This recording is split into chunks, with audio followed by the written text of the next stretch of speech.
за настоящия сезон от ФБ Лига, но обединяващото между Черно море и Локомотив София е, че това са два от великите български футболни отбори. Здравейте, уважаеми зрители от стадион Локомотив.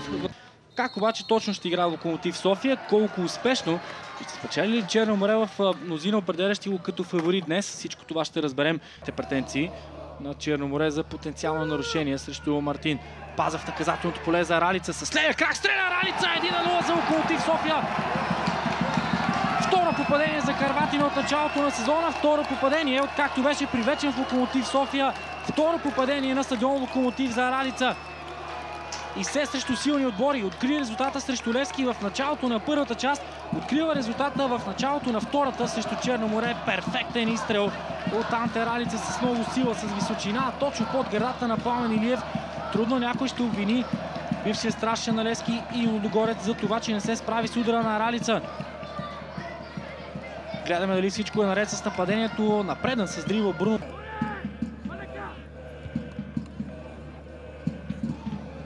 Пълен матч днес, поне към настоящия момент, за Доналдо и за Пицолис. Няма нарушение на Траоре. Красимир Станоев. Още една контраакция от железничарите. Хубав пас за Светослав Диков. Възможност за Локомотив София. Диков! 2-0 за Сада. Бързо попаден ентусиазъм от Илян Капарашев, но да видим. Паса на Станоев беше изключително интересен. Може би София като позициониране на футболистите на терена. Гол! 2-0 за Локомотив София. Светослав Диков се разписва срещу Черно море в 90-та минута. Последен, дали предпоследен, но все пак шанс за Черно море.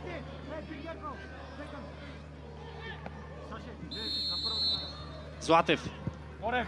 Опасно подаване от Златев. Възможност за Черно море. Изчистена топка, която стига в Асен Дончев. Удар на Дончев! Гол! 1-2. 98 минута. Колко време обаче има още?